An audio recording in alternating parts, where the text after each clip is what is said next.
வாசுதேவேந்திர யோகீந்திரம் நத்வா ஞானப்ரதம் குரும் முமுக்ஷூணாம் ஹிதார்த்தாய தத்வபோதோபி தீயதே. வாசுதேவேந்திர யோகீந்திரம் நத்வா ஞானப்ரதம் குரும் முமுக்ஷூணாம் ஹிதார்த்தாய தத்வபோதோபி தீயதே.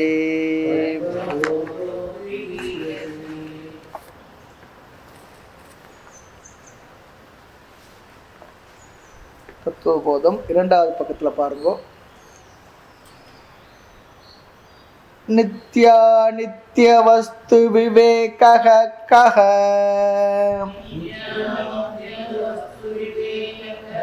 நித்ய வஸ்த்வேகம் பிரம்ம தத் வதிரிக்தம் சர்வம் அநித்யம் அயமேவ நித்யா நித்ய வஸ்து விவேகஹ.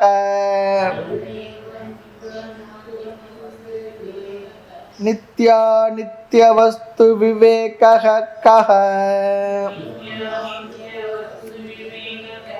நித்ய வஸ்த்வேகம் பிரம்ம தத் வதிரிக்தம் சர்வம் அநித்யம்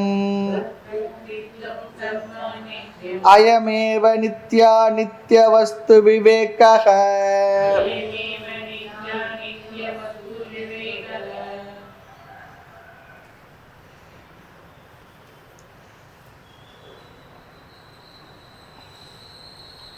வேதாந்தம் படிக்கும் மாணவர்களுக்கு நுழைவாயிலாக இருக்கக்கூடிய இந்த நூலில் சாதன சௌட்டைய சம்பத்தியை பற்றி சொல்லி வருகின்றார். சிஷ்யன் கேள்வி கேட்டுட்டா, சாதன சௌட்டயம் என்றால் என்ன, கிம், அந்த 4 விதமான தகுதிகளை பற்றி எனக்கு சொல்லுங்கள் குரு இடத்துல கேட்டான். குரு என்ன பண்ணார், அந்த 4 விதமான தகுதிகளின் பெயரை மட்டும் சொன்னார். அடுத்து சிஷ்யன் கேட்டான், அந்த தகுதிகளுடைய லட்சணங்கள் என்ன, எனக்கு டிஃபைன் பண்ணுங்கோ, விளக்கி சொல்லுங்கள். ஆக நித்திய அனித்திய வஸ்து விவேக கக. கக என்றால் என்ன, வாட் இஸ். நித்திய அனித்திய வஸ்து விவேகம் என்றால் என்ன கேள்வி. இந்த கேள்விக்கு பதில் என்ன, ஆசிரியர் என்ன சொல்லியிருக்கார் பார்ப்போம். விவேகத்தினுடைய டெஃபனிஷன், லட்சணத்தை மட்டும் சொல்லியிருக்கார். ஆனால் நாம் என்ன பார்க்க போகிறோம்னு சொல்லி சொன்னால், வெறும் லட்சணத்தை மட்டும் பார்க்காமல் மேலும் 2 கருத்துக்களை சேர்த்து பார்க்க போகின்றோம். ஆமாம், முதல்ல லட்சணம், அதனுடைய டெஃபனிஷன். இரண்டாவது, அந்த விவேகத்தை எப்படி அடைதல், அதற்கான உபாயம். மூன்றாவது, அந்த விவேகத்தினுடைய பிரயோஜனம் என்ன. 3ஐயும் பார்க்க போகிறோம். இந்த 3 தலைப்பின் கீழ் விவேகத்தை விசாரம் பண்ணலாம். விவேக லட்சணம், அது ஆசிரியரே சொல்லியிருக்கார். நித்திய வஸ்து ஏகம் பிரம்ம. நித்திய வஸ்து என்றால் அழியாத ஒரு பொருள். நித்திய வஸ்து சொல்லி சொன்னா அழியாத ஒரு பொருள். நித்தியம் சொல்லி சொன்னா அதுக்கே விளக்கம் என்னன்னா, 3 காலத்திலும் எது அழியாமல் இருக்குமோ அதுதான் நித்தியம்.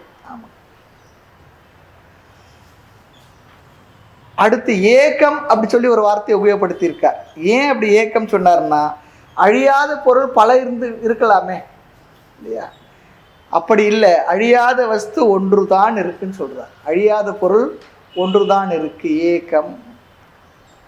இந்த உலகத்தில் அழியாமல் இருப்பது ஒன்று தான், அந்த ஒன்றுக்கு பேர் தான் பிரம்மம். பிரம்மம் சொல்லி சொன்னா எது அழியாததோ அதுதான் பிரம்மம். பிரம்மம் என்ற சொன்ன உடனே அது பெரிய வார்த்தையா தெரியுது சுவாமி, மலைக்க வைக்கிற வார்த்தையா இருக்கே அப்படி சொல்லி நினைக்க வேண்டாம். ரொம்ப சுலபமானது தான். எது அழியாமல் இருக்கு அதுக்கு பெயர் பிரம்ம. பொதுவாக சொல்லும் பிருகத்வாத் பிரம்ம, எது ரொம்ப பெருசு எல்லாத்துக்கும் இடம் கொடுக்குறது பெருசுக்கெல்லாம் பெருசு, பெரியதற்கெல்லாம் பெரியது. இங்கே எது அழியாமல் இருக்கோ அதுதான் பிரம்ம. இந்த அர்த்தம் மட்டும் மனசில் இருந்தால் போதும். இந்த டெக்ஸ்டில் இப்போ தான் உள்ளுக்குள்ளே போக போகிறோம். இந்த இடத்துல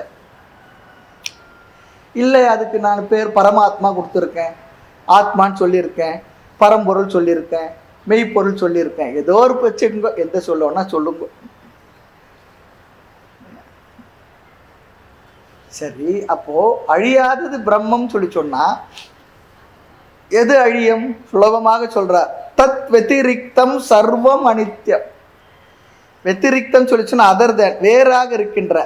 எதற்கு? தத் அதற்கு, அதற்குன்னா இங்க பிரம்மத்திற்கு வேறாக இருக்கக்கூடிய சர்வம் அனைத்தும் எல்லாம், அதற்கு வேறாக இருக்கக்கூடிய எல்லாம் என்னவாம்? அனித்யம், அழியக்கூடியது சொல்லிட்டார். அடுத்து 2வது வரியில் இந்த கருத்தை முடிக்கிறார். அயமேவ, இதுதான் நித்திய அனித்திய வஸ்து விவேகம். இதுதான் நித்திய அனித்திய வஸ்து பற்றிய அறிவு. சுருக்கமாக சொல்லிட்டார். பிரம்மம் என்ற ஒரு தத்துவம் தான் நித்தியமானது, அதை தவிர மீது அனைத்தும் அனித்தியம். ரொம்ப அழகாக மெதுவாக கொண்டு போகிறாங்க, வளர்த்துக்கிட்டு போகிறாங்க இந்த உபதேச முறையை.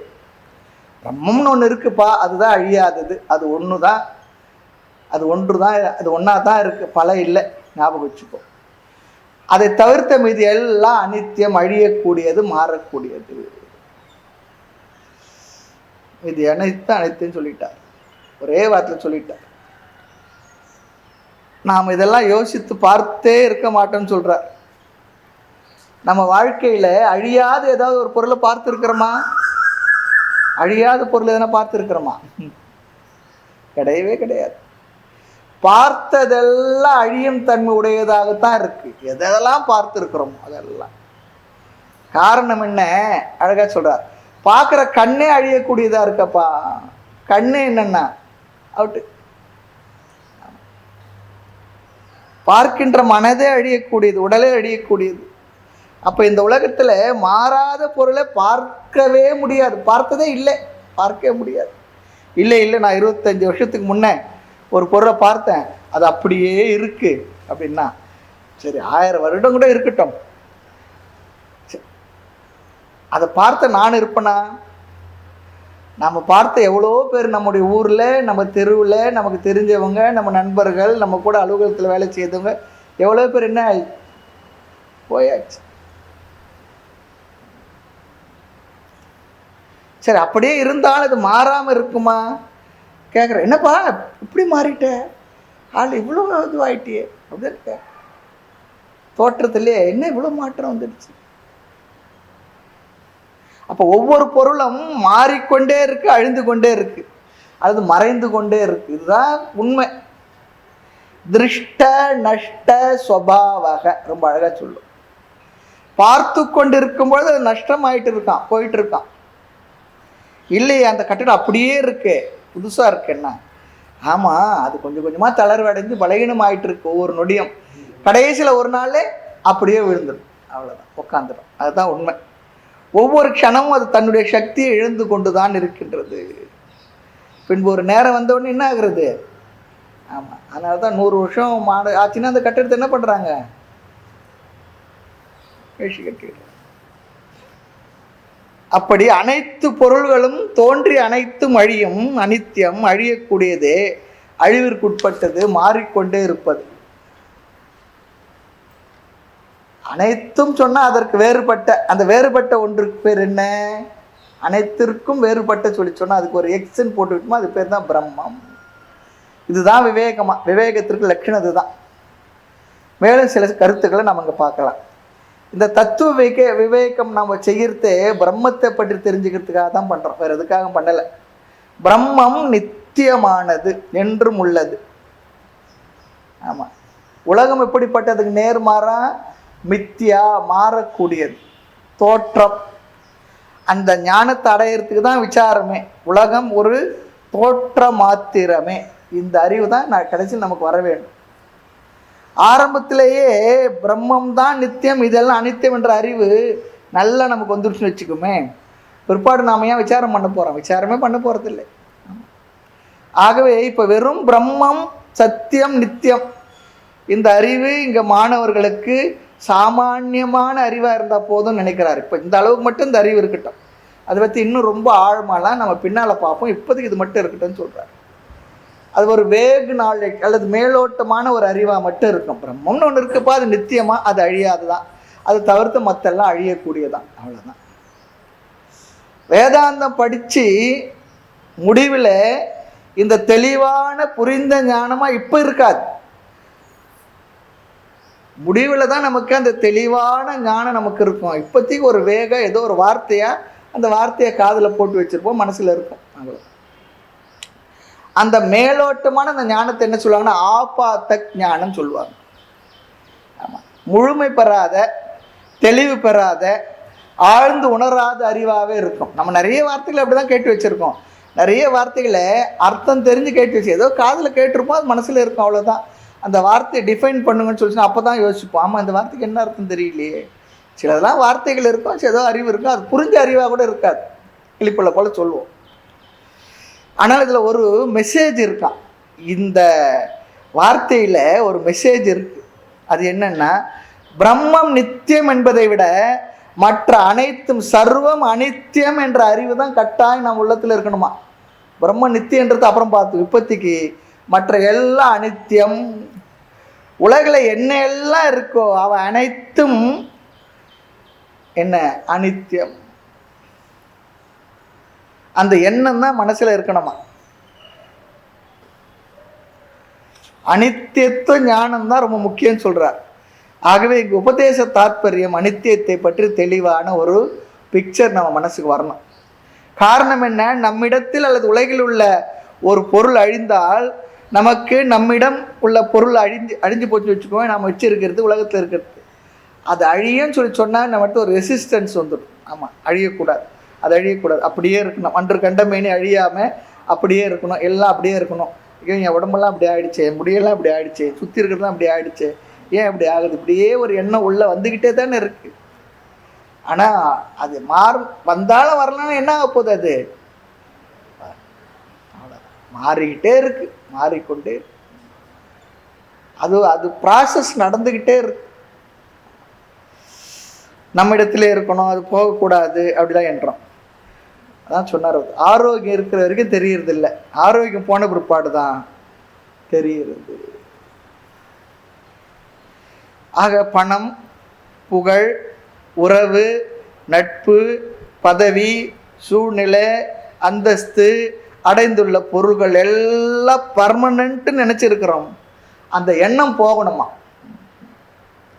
அந்த எண்ணம் நான் மனதிலேருந்து சுக்குநூறாக உடைச்சி தூரத்துக்கு போடணும்னு சொல்கிறார். உடப்புல போடுன்றாங்க பாருங்க, அது போல் நமக்கு அப்படி தானே இருக்குது. வாழ்க்கையை ஆரம்பிக்கும் பொழுது நம்ம இடத்துல இருக்கிற குழந்தைகள், பொருள்கள், மற்றது எல்லாம் அப்படியே இருக்கணும், அப்படியே இருக்கணும். இப்போ எப்படி இருக்காங்களோ, எப்படி அன்பாக இருக்காங்களோ, எப்படி பழகிறாங்களோ அப்படியே இருக்கணும். அது நடக்குமான்னா இல்லை. யாராக இருந்தாலும் உறவுகள்லேருந்து எல்லாமே எல்லாம் மாறுது. மாறும்போது நம்மளால் அதை அக்செப்ட் பண்ணிக்க முடியல. அது எப்படி, இதுதான் உலக நியத்தி என்று மனசு நல்லா தெளிவாக புரிஞ்சுக்கோன்னு சொல்கிறார்.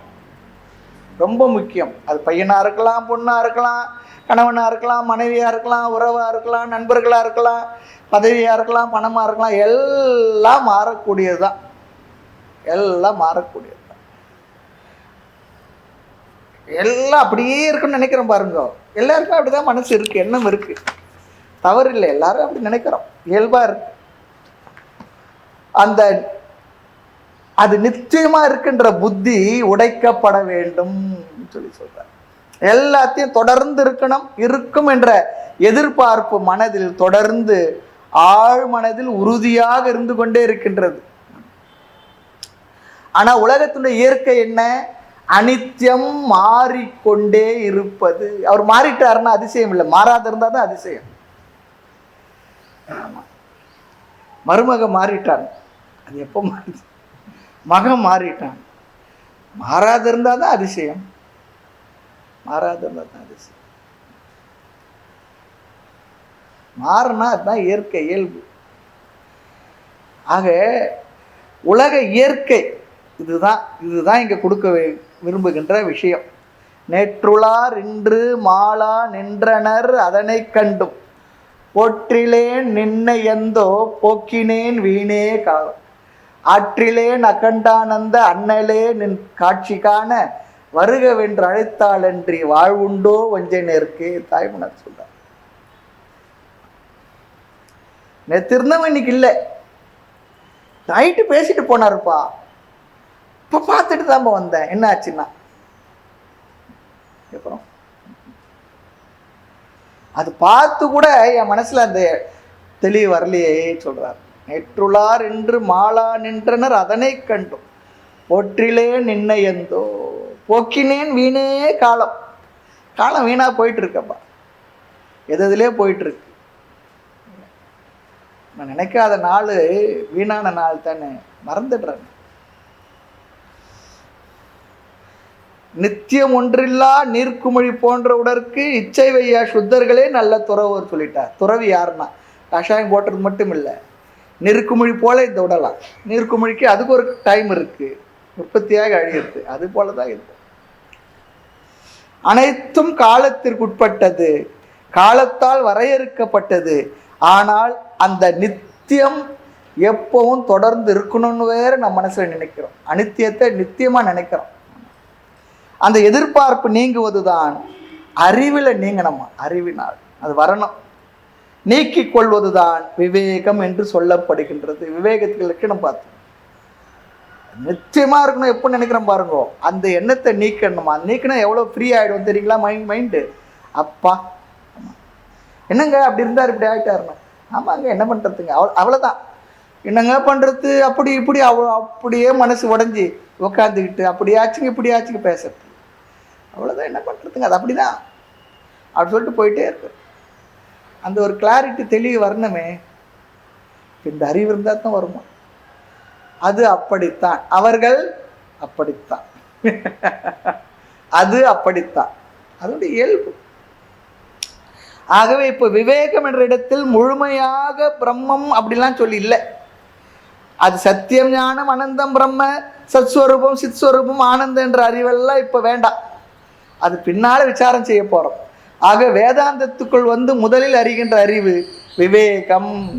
இந்த விவேகம் என்பது கேபிட்டலாக மூலதனமாக வைத்து கொண்டுதான் வேதாந்த விசாரத்தை செய்து மற்ற அனைத்தையும் பெற முடியும். ஆகினால் விவேகம் முதல்ல வச்சுட்டார். இதுதான் கேபிட்டல், இதுதான் மூலதனம். அதை வச்சு தான் இது எல்லாத்தையும் விசாரம் பண்ண போகிறோம். ஆக விவேகம் என்ற அறிவை பெறும் பொழுதே அல்லது ஆரம்பத்திலேயே பிரம்மத்தை பற்றிய பூரண ஞானம் இருக்க வேண்டும் என்று சாஸ்திரமும் விரும்பல, குருவும் அப்படி நினைக்கல. அல்லது பிரம்மம் என்ற வார்த்தை தெரியாவிட்டாலும் பரவாயில்லை. ஆமாம், வேதாந்தம் படிக்க வர மாணவனத்தில் குருவும் பிரம்மத்தின் லட்சணம் என்னப்பெல்லாம் கேட்க மாட்டார். அது தெரிஞ்சவரையும் எங்கள் குரு இடத்துல வர்ற மாட்டார். குரு அவருக்கு வேதாந்தம் கேட்கறதுக்கு கொஞ்சம் மைண்ட் இருக்கா தகுதி இருக்கான்றது மட்டும் பார்ப்பார் இல்லையா. நிலையாமையை உணர்ந்து வந்திருக்கான்னு சொல்லி பார்ப்பார். கைவில் நடந்த மாணவன் சொல்கிறார் இல்லையா, நொந்து நூடுல்ஸ் ஆகி வந்திருக்கேன் சுவாமி. ஆமாம் இல்லையா, நுணங்கினேன் ஐயனே, ரொம்ப நொடிச்சு போன பகவானே, ரொம்ப வருத்தப்பட்டு வந்திருக்கேன், என்னை காப்பாற்றுங்கோ, என்னை காப்பாற்று, போதும் போதும்னு வந்துட்டேன்றான். அதுதான் விவேகம். இதுதான் முதல் அறிவு குவாலிஃபிகேஷன். உலகில் உள்ள எல்லாம் காலத்திற்குட்பட்டது, காலத்தால் அழியும், காலத்தால் பறிக்கப்படும். இல்லை சுவாமி நான் 100 வயசு வாழணும், சரி அப்புறம் இன்னும் ஒரு 10 வயசு, அப்புறம் போயிட்டே தானே இருக்கும். தோன்றி அனைத்தும் அழியும். இது சத்தியமான உண்மை. இந்த உண்மையை மனசுல நம்ம யோசிக்கிறது இல்லை, அதை சிந்திக்கிறதுக்கே பயப்படுறோம். அப்படி எப்படி, அது எப்படி, அது எப்படி, அவ்வளோதான். உடம்பு பார்த்துக்கிட்டு இருக்கோம், படுத்துக்கிட்டு இருக்கோம். இந்த உடம்பு ஒரு நாளைக்கு இல்லாத போக போகுது, நினைக்க முடியுதா? நினச்சி பார்ப்போமே. இந்த உடல் ஒரு நாளைக்கு இல்லாமல் போக போகுது.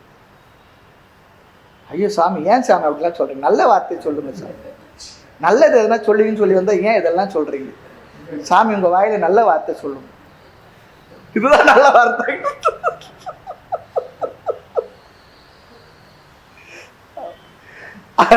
ஆக இந்த அறிவு இருந்தால் வேதாந்தம் இல்லைன்னா இந்த உலகத்துல மகிழ்வாக நம்ம என்ன பண்ணுவோம், எல்லாரோடையும் கும்பல்ல கோவிந்தா சொல்றாங்க இல்லையா, எல்லாரோடையும் அப்படியே போயிட்டு இருப்போம் எல்லாரையும் போல. அந்த அறியாமலேயே ரொம்ப சந்தோஷமா இருப்போம், சில நேரத்தில் துக்கமாகவும் இருப்போம், துக்கமும் மகிழ்ச்சியும் கலந்தும் இருக்கும்.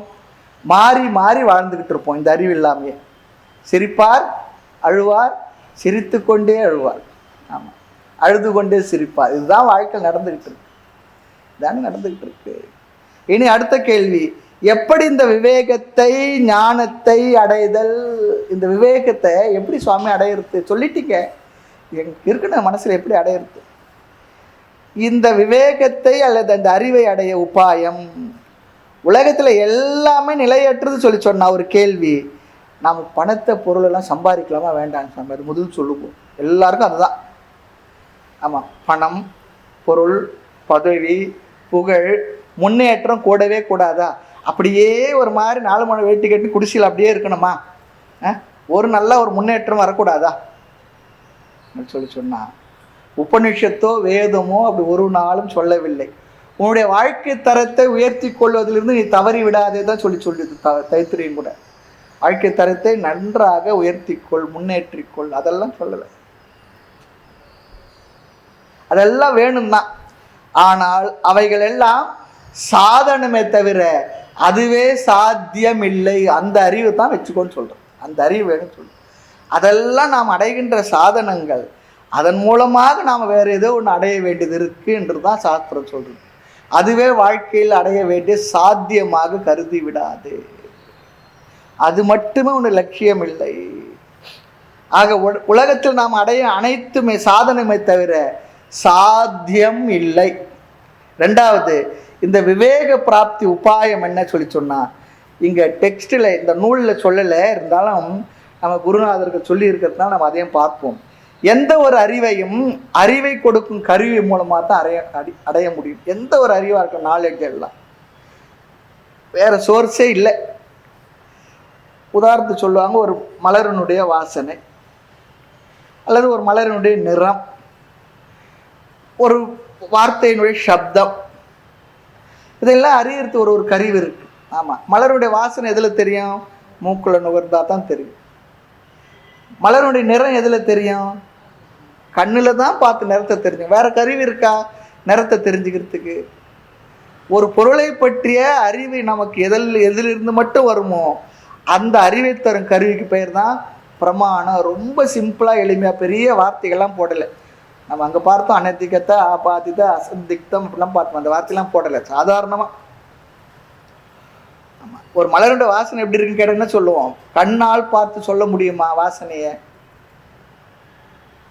ஒரு பாட்டு வருது, அது என்ன பாட்டுன்னு சொல்லி கேட்கறது, காதை நல்லா மூடிட்டு வேற பொறிப்புலன்களால் நம்ம பார்க்க முடியுமா? முடியாது. ஆக நுகர்ந்து பார்த்து தான் வாசனையை சொல்ல முடியும், கண்ணில் பார்த்து தான் நிறத்தை சொல்ல முடியும், இல்லையா? ஸ்பரிசம் தொட்டு பார்த்தா அது சாஃப்டாக இருக்கா ஹார்டாக இருக்கா, ஸ்பரிசம் தான் அதுக்கு பிரமாணம். ஆக அந்த கருவியை பயன்படுத்தி தான் அந்த அறிவை அடைய முடியும். அந்த அறிவை தரும் கருவிக்கு பெயர் தான் பிரமாணம். ஞாபகம் வச்சுங்க, ரொம்ப எளிமையாக சிம்பிளாக தான் இங்கே சொல்கிறார். பிரமாணம், பிரமா சொல்லி சொன்னால் ஞானம். ஆமாம், பிரமாணம் சொல்லி சொன்னால் அறிவை தரும் கருவி, இன்ஸ்ட்ருமெண்ட் ஆஃப் நாலேஜ். அந்த கருவியிலேருந்து அந்த அறிவு வரும். இதில் விதிவிலக்கே கிடையாது, இதில் விதிவிலக்கே கிடையாது. சுவையை அறியறது எந்த கருவி பயன்படுத்தும்? கையில் வச்ச சுவை தெரியுமா? அது போல தான். ஆக இது ஏன் சொல்கிறேன்னு சொல்லி சொன்னால், கருவிகள் எதையும் பயன்படுத்தாமல் அமர்ந்திருந்தால் நமக்கு அறிவே வராது. ஆமாம், கண்ணை மூடி அமர்ந்து சிந்தித்தால் ஏதோ உள்ள இருக்க விஷயங்கள் ஏதோ ஒன்று தெளிவு கிடைக்கலாம், அவ்வளோதான். ஆனால் புதிய அறிவு வராது. இப்போ இந்த உலகத்தில் உலகத்தை பற்றிய நிலையாமையை பற்றிய அறிவு நமக்கு வரணும்னு சொல்லி சொன்னால் என்ன பண்ணணும்? அதற்கு என்ன கருவி? முதல் கருவி ஸ்ருதி அல்லது வேதாந்தம்.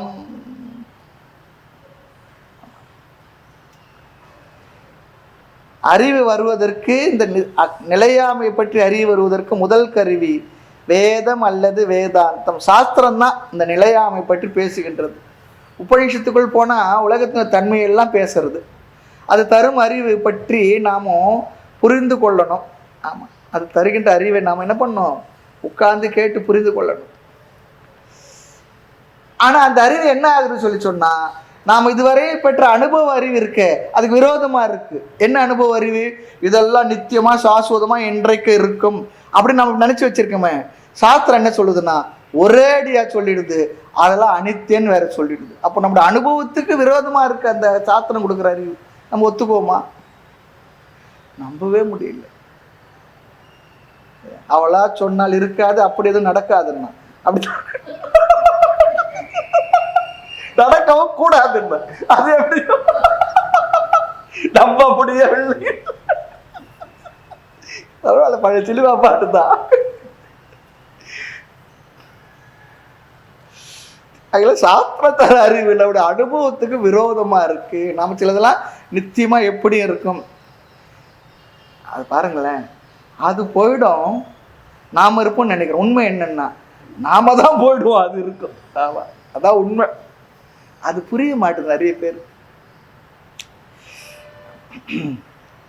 அதனாலதான் இந்த சைக்காலஜிக்கும் பிலாசபிக்கும் ஒரு வித்தியாசம் சொல்லுவாங்க. சாமி சொல்லியிருக்கார். சைக்காலஜின்றது science of behaviour of mind சொல்றாங்க, மனதினுடைய பிஹேவியர், அதுதான் சைக்காலஜி சொல்றாங்க. பிலாசபி என்பது என்ன? ரியாலிட்டி, எது உண்மை என்பதை பற்றிய உண்மை விஷயத்தை நமக்கு சொல்றது, எந்த அளவுக்கு உண்மை என்பதை பற்றியது. கனவுல காண்ற பொருளுடைய உண்மை என்ன? நினைவில் காண்ற உண்மை என்ன? கனவுல காண்ற பொருளுடைய ஸ்டேட்டஸ் என்ன, நினைவில் காண்ற பொருளுடைய ஸ்டேட்டஸ் என்ன தெரியணும் இல்லையா? அதை பற்றிலாம் சொல்லுவது பிலாசபி, தத்துவ விஷயங்கள். இந்த உலகத்தில் எத்தனையோ நியதிகள் இருக்கு, நிறைய லா இருக்கு, நிறைய விதிமுறைகள் இருக்கு. அந்த விதிமுறைகள் நியதி எல்லாம் பேசுறதெல்லாம் லோக்கல் சயின்ஸ், அதுவும் சயின்ஸ் தான். ஆனால் உபனிஷத் என்ற சாஸ்திரம் இருக்க சயின்ஸ் என்ன சொல்றதுன்னா, இவைகளினுடைய மாறுகின்ற தன்மையை, நிலையில்லாத தன்மையை, இயல்பை பற்றி அல்லது உண்மை இயல்பை பற்றி தெளிவாக வெளிப்படையாக சொல்லிடுது. யாருக்காக அது யோசிக்கிறதே இல்லை. ஐயோ இது சொன்ன என்ன நினைப்பார், எது நினைப்பார், அப்படிலாம் கவலையே இல்லை. எதுனா நினைச்சிட்டு போட்டோம், நான் சொல்றதை சொல்லிடுறேன்னு சொல்லிடு. ஆமாம், எல்லாமே இந்த விஞ்ஞானிகள் இருக்காங்களே, இந்த ரிலேட்டிவிட்டி தியரி சொல்கிறோம் இல்லையா, எதுவுமே நிலையாக இல்லை, எல்லாமே ரிலேட்டிவ் தான் சொல்லி சொன்னாங்க. அந்த கருத்தை தான் உபனிஷத் தெளிவாக சொல்கிறதுன்னு சொல்கிறாங்க. எதுவுமே நிலையாக இல்லை, எல்லாம் மாறிக்கொண்டே இருக்கின்றது, எல்லாமே அழிந்து கொண்டு மாறிக்கொண்டிருக்கின்றது. அந்த அறிவை தர்றது யாரு? அந்த சயின்ஸுக்கு பேர் என்ன? வேதாந்தம் அல்லது உபனிஷத். ரெண்டாவது, இந்த உபனிஷத்தை விளக்க வருகின்ற ஸ்மிருதி, பகவத்கீதை போன்ற நூல்கள். பகவத்கீதையில பகவான் சொல்றார், அனித்யம் அசுகம் லோகம் இமம் பிராப்பிய பஜஸ்வமாம். இந்த உலகத்துக்கு அவர் கூட ஸ்டேட்டஸ் என்ன? அனித்யம், சுகம் தரதுன்னு நினைக்கிற அசுகம். அதோடு கூட நம்முடைய லாஜிக், யுக்தியும் கூட நமக்கு அது நல்லா பயன்படுறது, உறுதிப்படுத்தும். ஆனால் யோசிக்கணும், உட்காந்து யோசிக்கணும்.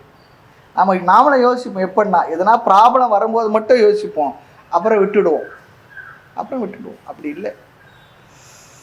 ஆக எது காரணமோ அது நித்தியம், எது காரியமோ ப்ராடக்டோ அது அனித்தியம். நம்முடைய பிரத்யட்ச அனுபவம் கூட, நம்ம நேரடியாக நம்ம பார்க்குறோம் பாருங்க, அன்றாடம் பார்க்கின்ற அனுபவம் கூட அதை நமக்கு தெளிவுபடுத்தும் சொல்றாங்க. ஆமாம், சுருதி, யுக்தி, அனுபவம், 3 நாளும் யோசித்து பாரு. இதை யோசிக்கிறதே இல்லை.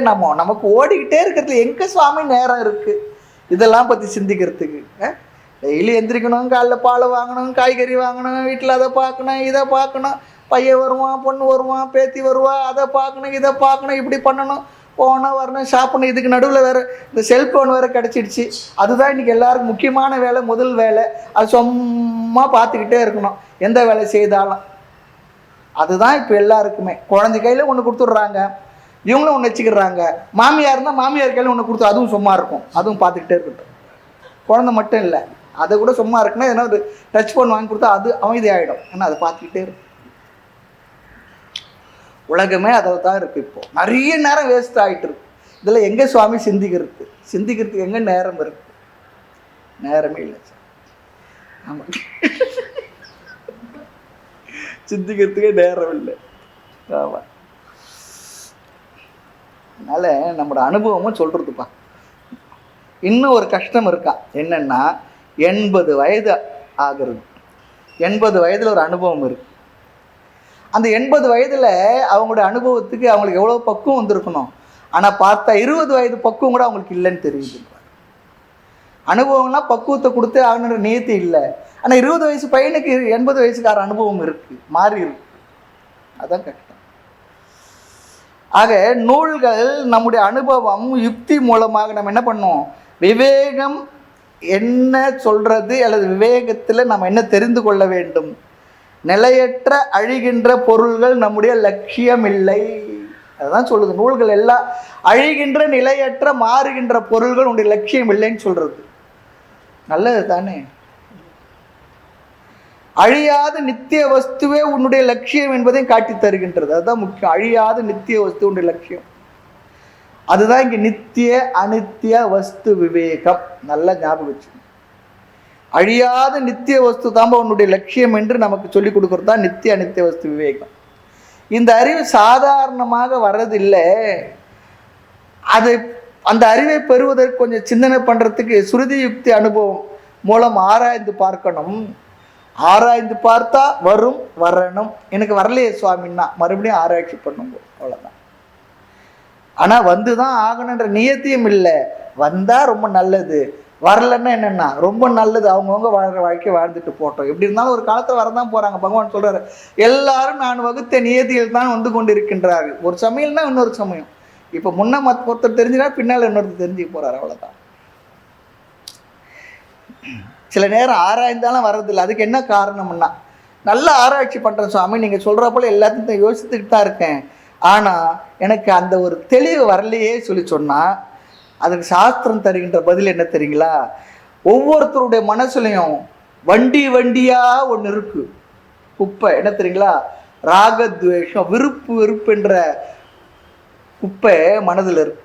ஆமாம், அதனால தான் இந்த ஆராய்ச்சி பண்ணால் அவங்களுக்கு இந்த கிளாரிட்டி கிடைக்கிறது இல்லை. எல்லாருக்கும் பஞ்சாக இருக்கு, பேலாக சொல்கிறாங்க பாருங்க. கண்டெய்னராக இருக்கு விருப்பு வெறுப்பு. ஆமாம், இந்த விருப்பு வெறுப்பு தான் எல்லாரும் போட்டு ஒரு வழி பண்ணிக்கிட்டு. ஒரு நோட்டை கொடுத்து உங்களுக்கு எது பிடிக்கும் எது பிடிக்காது, யாரை பிடிக்கும் யாருக்கு பிடிக்காது எழுதுங்க சொல்லி சொன்னால் அப்படியே போயிட்டே இருக்கும். இது பிடிக்கும் அது பிடிக்காது, அவரை பிடிக்கும் இவரை பிடிக்காது. இந்த விருப்பு வெறுப்பு என்ற இதுதான் நம்ம என்ன பண்ணுறதான் இந்த அறிவில் தெளிவை வராமல் செய்து கொண்டு இருக்கின்றது. அதான் சொல்கிறேன். அதுதான் விவேக சக்தியை வெளிப்படாமல் வைத்து கொண்டுள்ளது சொல்கிறார். எல்லாருக்கும் இருக்குது விருப்பு வெறுப்பு, எல்லாருக்கும் இருக்குது. எனக்கு இதுதான் பிடிக்கும், இந்த சாப்பாடு தான் பிடிக்கும், இது பிடிக்காது, எனக்கு இவரை தான் பிடிக்கும், இவரை பிடிக்காது, எனக்கு இப்படிப்பட்ட சூழ்நிலை தான் பிடிக்கும், இவர் இப்படி இருந்தாருன்னா பிடிக்கும், அவர் அப்படி இருந்தாருன்னா பிடிக்கும், இதுதான் எனக்கு பிடிக்கும், இது எனக்கு பிடிக்காது, எல்லாமே அதில் தான் இருந்துக்கிட்டு. இந்த விருப்பு வெறுப்புக்கு அப்பாற்பட்டு நம்ம போக முடியுமான்னா ஆச்சரியம் தான். இந்த ராகத்வேஷத்தை விருப்பு வெறுப்பை நீக்க வேண்டும். விருப்பு வெறுப்பு நீங்கினால் அல்லது குறைந்தால் விவேக சக்தி வெளிப்படும். கண்ணாடியில் இருக்கிற அழுக்க தொடச்சா எப்படி கண்ணாடி பளிச்சு நம்ம முகத்தை காட்டுமோ, அதுபோல் இந்த விருப்பு வெறுப்பு குறைச்சா என்ன ஆகும்? விவேகம் நல்லா தெளிவாக இருக்கும். அது ரொம்ப முக்கியம். ஆக விவேகத்திற்கு முக்கிய உபாயமாக சொல்கிறாங்க கர்மயோகம். ஏன் கர்மயோகத்தை சொன்னார்? உன்னுடைய கடமைன்னு வந்துடுதுன்னா அங்கே உன்னுடைய விருப்பு வெறுப்புக்கு இடம் இல்லை, நீ செய்தே ஆக வேண்டும். அந்த உபாயம் என்ன பண்ணது? மெதுவாக நம்முடைய விருப்பு வெறுப்புலேருந்து நம்மை உயர்த்தி குறைத்து விவேக சக்தி வெளிப்பட வைக்கும். கர்மயோகம் அழகான ஒரு கான்செப்ட். ஆக கர்மயோகப்படி அல்லது தர்மப்படி நம்முடைய வாழ்க்கை இருந்தால், அந்த வாழ்க்கையை வாழ்ந்தால், அந்த வாழ்க்கை நமக்கு விவேகத்தை கொடுக்கும். கர்மயோகம் தான் அல்லது தர்ம அனுஷ்டானம் தான். அதனால தான் பெரியவங்க ரொம்ப தர்ம அனுஷ்டானத்தை ரொம்ப சொல்லுவாங்க. டெய்லி என்னென்ன பண்ணணுமோ அதெல்லாம் ஒழுங்காக செய், ஜெபம் பண்ணு, சந்தியாவந்தனம் பண்ணு, பூஜை பண்ணு, அம்மாவுக்கு செய்யணுமா, அப்பாவுக்கு செய்யணுமா, மனைவிக்கு என்ன உபகாரமாக இருக்கணுமோ, மகனுக்கு என்ன செய்யணும், அதெல்லாம் உன்னோட விருப்பு வெறுப்பில் உன் கடமைப்பா. அதெல்லாம் கடமையை ஒழுங்காக இந்த எண்ணத்தோட விருப்பு வெறுப்பு இடம் கொடுக்காது செய்துக்கிட்டே போ. அதுவே நம்மளை என்ன பண்ணிட்டோம்? அடுத்தபடி கொடுத்துக்கிட்டோம். ஆக சுருதி யுக்தி பிரத்யக்ஷம் எல்லாம் 2ஆம் பட்சம்தான்றார். இதெல்லாம் வேலை செய்யணும்னு சொல்லி சொன்னா தர்ம அனுஷ்டானம் தான் முக்கியம். தர்மம் தான் முக்கியம். தர்மேனே பாபம் அபனுததி அப்படி ஒரு வார்த்தை இருக்கு, சாஸ்திர வார்த்தை இருக்கு. தர்மேனே பாபம் அபனுததி. தர்மத்தினால் ஒருவன் பாபத்தை விடுகின்றான், பாபத்திலிருந்து விடுபடுகின்றான். இங்க பாபம் சொல்லி சொன்னா புத்தி மயக்கம், அதுதான் பாபத்து. புத்தி மயக்கம்தான், அறிவு அற்ற நிலை, அறிவற்ற புத்தி யூகம், அறிவற்ற மூடன் சொல்லி சொல்றார் தாய்மார். புத்தியும் இல்லை, யூகமும் இல்லை, அறிவற்ற மூடன் சொல்றார். அந்த நிலையை ஒருவன் பாபத்தினால் அடைகின்றான், தர்மத்தினால் அந்த பாபத்தை கடக்கின்றான்னு சொல்லி சொல்றார். ஒரு அளவுக்கேட நம்ம தர்மமான வாழ்க்கை, அதுவே தெரியணும், தர்மம் எதுவும் தெரியணுமே இல்லையா, அது ஒன்று இருக்கு.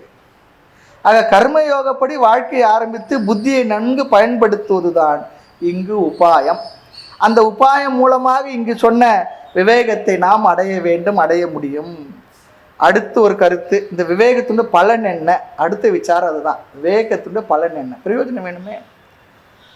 விவேக பிரயோஜனம், விவேகமானது வைராகியத்திற்கு முக்கிய காரணமாகின்றது, மூல காரணமாகின்றது. ஆனா விவேகமே வைராகியத்தை கொடுத்துடாது, ஞாபகம் வச்சுக்குவோம்.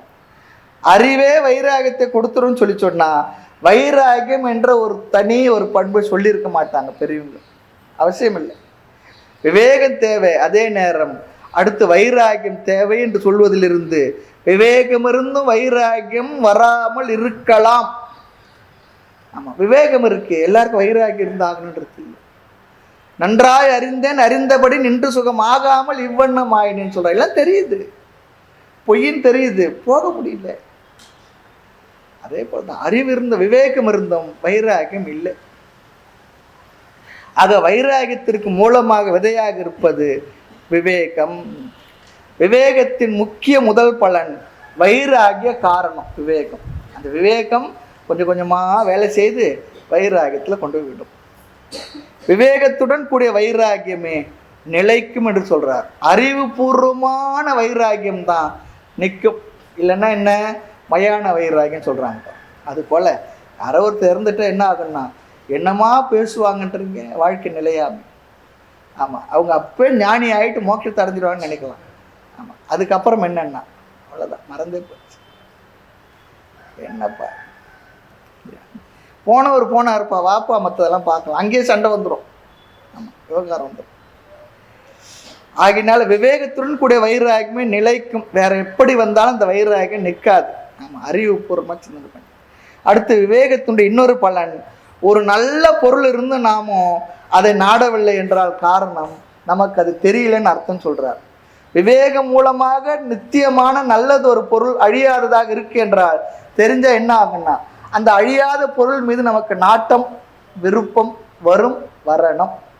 ஆமா, தெரியாததுனால் நாடல்ல, இப்ப தெரிஞ்சிடுச்சு இல்லையா. ஆகவே அந்த விவேகம் என்ன பண்ணுமா, அந்த அனித்தியமான பொருளை நாடுவதிலிருந்து மனதை விலக்கி வைத்திருக்குமா, அதுக்கு காரணமா இருக்குமா. பொருளெலா பொருளை நாடும் வெய்யனேன் வெகுளியேன் வெறியனேன் சிறியனேன் என்று என்னை நீ விட்டுவிட நினைவையே தட்டழிவதல்லாது வேறு கதி ஏது புகழாய். பொருளெலா பொருளை நாடும், எது பொருளோ அது இல்லாத வேற எதையோ நாடிக்கிட்டு இருக்குனப்பா. இதுதான் விவேகத்துடைய இரண்டாவது பலன், நித்தியமானது இல்லையா, அதுதான் இருக்கு அப்படி சொல்லி தெரிய வைக்கும். ஆக எந்த 4 குணத்தை அடைந்து வேதாந்த விசாரம் செய்தால் அந்த விசாரம் ஞானத்தை கொடுத்து மனதில் ஒரு நிறைவை கொடுக்குமோ அந்த 4 குணங்களில் முதல் குணம் விவேகம். ஆக விவேக லட்சணம் பார்த்தோம், விவேகத்தை அடைய உபாயம் பார்த்தோம், விவேக பலனையும் பார்த்தோம். இன்னும் என்ன பண்ண போறோம், வைராகியத்தை பற்றி விசாரம் பண்ண போறோம். ஆமா, விராகக இக ஸ்வர்க போகேஷு இச்சாராகித்யம். விராகக இக ஸ்வர்க போகேஷு இச்சாராகித்யம்.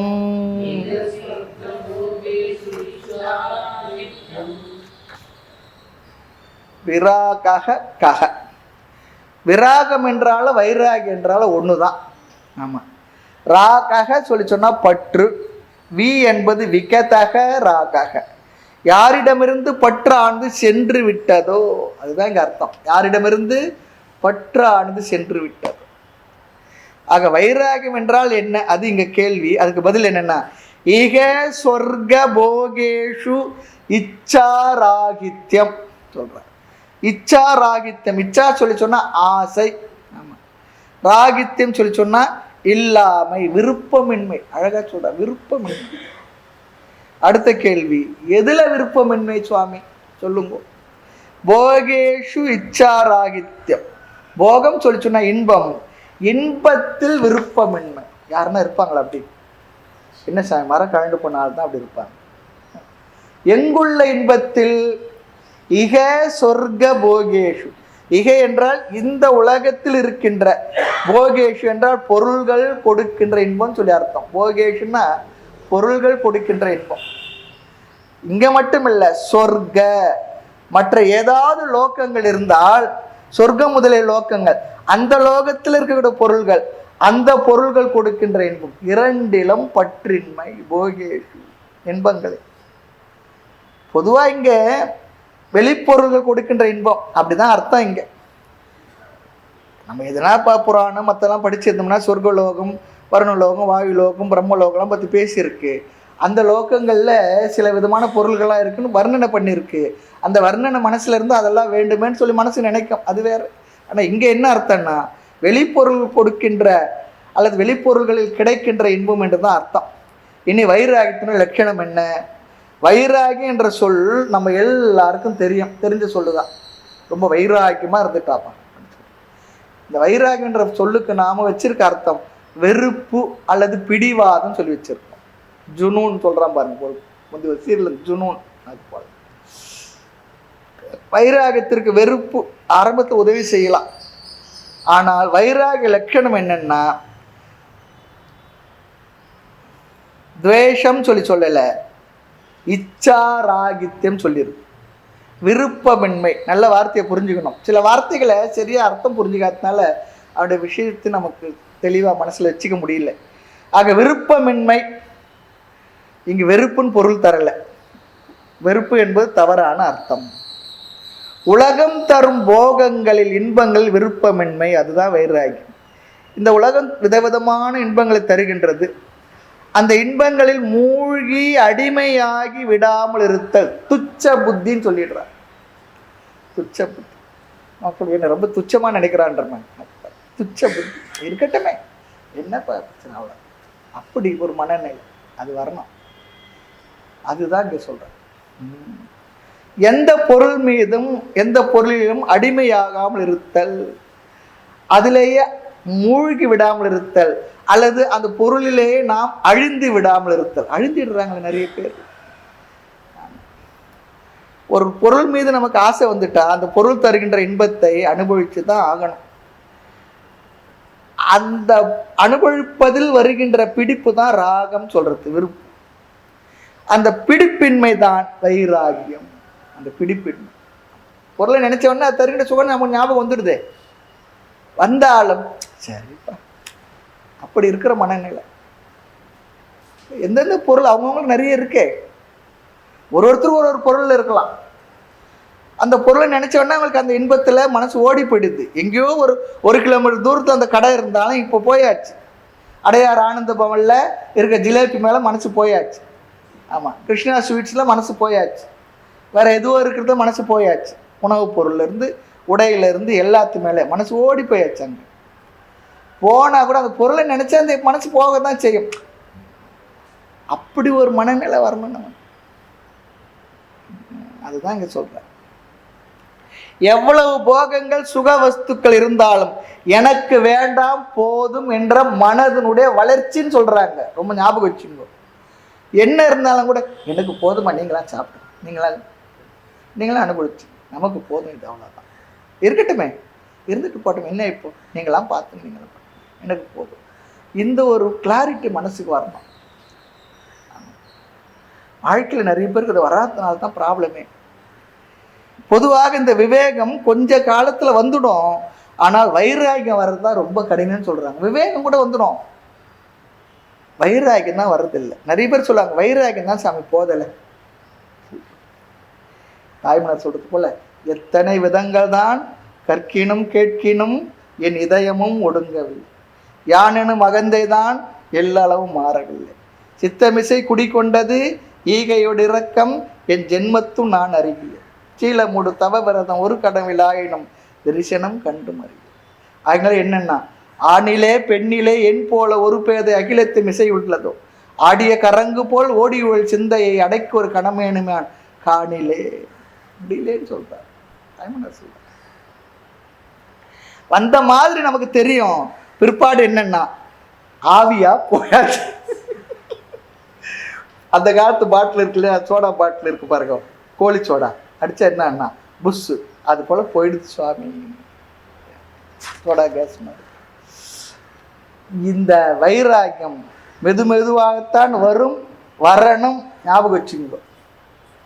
இல்லையே சுவாமி, பட்டினத்தாருக்கு ஒரே வாரத்தில் வந்துடுச்சே, காதருந்த ஊசியும் வாராதுகான் கடை வழிக்க சொன்ன உடனே வந்துடுச்சே சொல்லி சொன்னான். அவருக்கு அந்த வார்த்தைக்காக காத்திருந்தார், அல்லது அவருடைய மனதிலே அந்த வைராகிய விஷயங்கள் கனன்று கொண்டிருந்தது. அந்த கனன்று கொண்டிருந்த நெருப்புக்கு கொஞ்சம் ஊதி விட வேண்டியது, விசிறி விட வேண்டியது. அந்த வார்த்தை வந்துடுது. உடனே என்னன்னா, அவர் யோக பிரஷ்டனா இருந்திருப்பார். அந்த நேரம், ஒரு சூழ்நிலை, ஒரு வார்த்தை. நிறைய மகாத்மாக்களுடைய வாழ்க்கையில் அதுதான், புத்தருடைய வாழ்க்கையில் இருக்கட்டும், எல்லார் வாழ்க்கையிலும் அந்த ஒரு க்ஷணம், அந்த ஒரு அனுபவம், அந்த ஒரு சூழ்நிலை, அந்த ஒரு வார்த்தை, அந்த ஒரு என்ன சொல்றதுன்னா பார்க்குற அந்த அனுபவங்கள், அது ட்ரிகர் பண்ணிவிட்டு அவ்வளோதான்.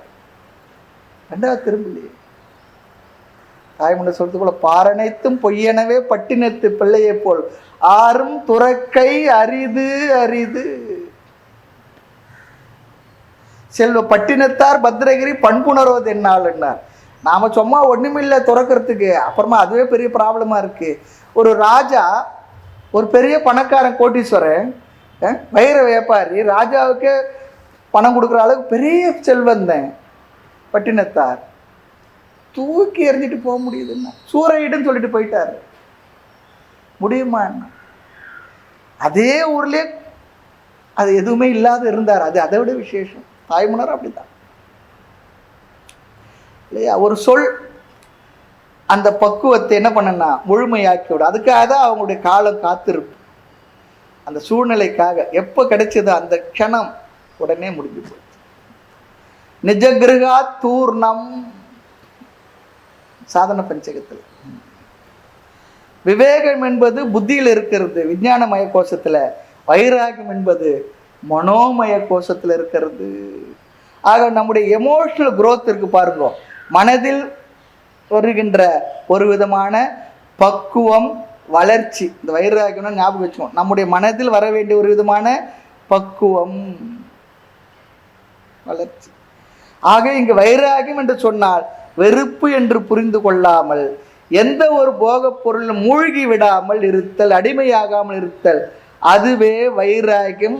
அதில் உள்ள ஆசையை விட்டிருத்தல். முழுமையாக அனைத்து பொருள்கள் ஆசை விடுதல் சொல்லி இங்க அர்த்தம் சொல்லல. அது முடியும் முடியாது இல்லையா? அது ஞான பலனால் வர வேண்டியது. ஆமா, அது உணவாகட்டும், வாகனமாகட்டும், வீடாகட்டும், எதுவாக இருக்கட்டும், ஞான நிஷ்டையினால வர்றது ஏற்கனவே இருக்கோட வைராகியத்தினால வந்துடும் சொல்லலை. பெரியவங்களுக்கு நல்லாவே தெரிஞ்சிருக்கு. ஆமாம், ஞான நிஷ்டையினால் வர வேண்டிய ஞான நிஷ்டையுடைய பலனை இந்த குணங்கள்லேயே கொடுத்துருன்னு சொல்லலை. அப்படின்னா ஞானமும் தேவையில்லை, இந்த குணமே கொடுத்துட்டு இருக்குமே அப்படி சொல்ல. அது போக போக காலப்போக்கில், காலக்கிரமத்தில் இல்லையா? ஒரு நதி ஓடிக்கிட்டு இருக்க பாதையில் பார்க்குற ஒரு பாறை இருக்குது. எவ்வளோ நாள் அந்த தண்ணி அது மேலே விழுந்து விழுந்து மோதி மோதி மோதி அது ஒரு மாதிரி கரைச்சி இருக்கும் இல்லையா? அது போல. ஆகினால முழுமையாக நீங்கி இருக்கிறதுன்றது மோட்ச அவஸ்தை. நம்முடைய மனதில் வாழ்க்கையில் எத்தனையோ ஆசைகள் இருக்கும், இருக்கு, இல்லைன்னு சொல்லலை. சில ஆசைகள் பூர்த்தி ஆகலைன்னா அது நம்மை ரொம்ப பாதிப்பதில்லை. சில ஆசைகள் பூர்த்தி ஆகலைன்னா ரொம்ப சங்கடப்படுறோம். ஆமாம், சிலது பூர்த்தி ஆகலைன்னா பரவாயில்லன்றோம். ஒரு நாளைக்கு காலையில் வாக்கிங் போனால் அப்படி ரொம்ப வருத்தமாக படுறோம், துயரமாக படுறோம். ரொம்ப அப்படி இல்லை. சில ஆசைகள் பூர்த்தி செய்து தான் ஆகணும். அது பூர்த்தி ஆகலைன்னா நாம் ஒரு வழி ஆகிடுறோம், நம்மளை சுற்றி இருக்கிறவங்க ஒரு வழி ஆக்கிடுறோம். அப்படி இல்லாமல் இருத்தல், அதுதான் அந்த ஆசை பூர்த்தி ஆனாலும் சரி, பூர்த்தியானா சந்தோஷம், பூர்த்தி ஆகனா ரொம்ப சந்தோஷம். அப்படி முடியுமா? வந்தா ஓகே, வரலன்னா சொல்லக்கூடாது டபுள் ஓகே. என்ன முடியலையே, வந்தே ஆகணும், கிடைச்சே ஆகணும், நடந்தே ஆகணும், முடிஞ்சே ஆகணும். இப்படிதானே நம்ம எல்லாரும் மனசு நினைச்சுக்கிட்டு இருக்கிறோம். பரவாயில்லை, இருக்கட்டும், அது ஒரு வரணும். ஆக ஆசைகள் மனசுல தோன்றும், அது தவறே இல்லை. அது நிறைவேறித்தான் ஆகணும் என்ற ஆக்கிரகம் இருக்கு பாருங்க, அது இல்லாத நிலை, அதுதான் வைராக்கியம், ஆசையை விடுதல். அடுத்து இந்த வைராக்கியத்தை அடைய உபாயம் என்ன? முதல் உபாயம் காம தியாக. என்ன சுவாமி முதல்ல பெருசா சொல்லிட்டீங்க, ஆசையை விடுதல். ஆசை அருமின்கள், ஆசை அருமின்கள் சொல்ல, இதை வைராகி லட்சணமாகவும் சொல்லலாம், வைராகி உபாயமாகவும் சொல்லலாம். ஆமா, இங்கும் கவனமா புரிஞ்சு கொள்ளணும். சாப்பிடணும்னு ஆசை இருக்கு சுவாமி, அதை விட்டுரு சொல்றீங்களா? வாழணும்னு ஆசை இருக்கு, அதை விட்டுரு சொல்றீங்களா? தாகம் வந்தா தண்ணீர் கொடுக்கணும்னு ஒரு ஆசை வரும், அதை விட்டுரு சொல்றீங்களா? இதெல்லாம் விட்டுட முடியுமா? வகுப்புக்கு வர்றதே ஒரு ஆசை தானே சாமி, அதை விட்டுட்டுமா? வகுப்புக்கு வர்ற கேட்கல, அது ஒரு ஆசை தானே சாமி, சச்சகத்துக்கு வரல, அதை விட்டுட்டு மாட்டேன்.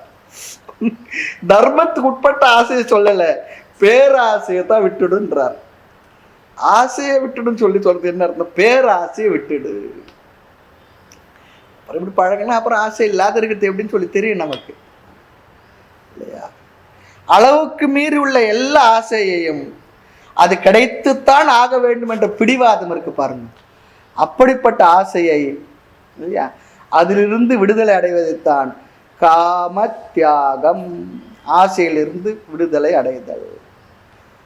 நமக்கு எப்படி இருக்கு? காலையிலே ஆரம்பிச்சிடுது. என்ன? பேஸ்ட்டு அது சரியில்லை, காஃபி அது கொஞ்சம் டிகாஷன் சரியா இல்லை, நேற்று ராத்திரி அந்த டிகாஷன் ஃபில்டரில் போடலை, ஃபில்டர் காஃபி சாப்பிட்டவங்களுக்கு வேறு காஃபியே பிடிக்காது, அது போடலை, மறந்துட்டாங்க. இப்படி இருக்கும். காலையில் ஆரம்பித்தாச்சு வீட்டில். இந்த ஆசையெல்லாம் என்னென்னா கொஞ்சம் சரிப்படுத்தி வச்சு, இல்லையா சரிம்மா பரவாயில்ல, ஆனால் என்ன சண்டை நடக்கிறதுன்றீங்க. ஒரு நாளைக்கு அவங்க இல்லைன்னா தான் தெரியும் நமக்கு எவ்வளோ விவகாரன்னு சொல்லி. ஆனாலும் அது எப்படி உங்களுக்கு தெரியுதுன்னா பார்க்குறோமே. அடுத்த கேள்வி, இந்த ஆசையை எப்படி விடுறது சுவாமி? இந்த ஆசையை எப்படி விடுறது? படிப்படியாக பார்க்கணும். மேலும் விஷயங்களை அடுத்த வகுப்பிலிருந்து பார்க்கலாம். மூர்த்தி எல்லாம் வாழி, எங்கள் மௌன குரு வாழி, அருள் வார்த்தை என்றும் வாழி, அன்பர் வாழி, பராபரமே ஐயனே எனதுள்ளே நின்று அனந்த ஜென்மங்கள் ஆண்ட மெய்யனே உபதேசிக்க வெளிவந்த குருவே போற்றி, உய்யவே முக்தி நல்கும் உதவிக்கோர் உதவினாயேன், செய்யுமாறொன்றும் காணேன் திருவடி போற்றி போற்றி. ஓம் பூர்ணமத பூர்ணமிதம் பூர்ணாத் பூர்ணமுதச்யதே பூர்ணஸ்ய பூர்ணமாதாய பூர்ணமேவாவசிஷ்யதே. ஓம் சாந்தி சாந்தி சாந்தி. ஹரி ஓம். ஸ்ரீ குருப்யோ நமः. ஹரி ஓம்.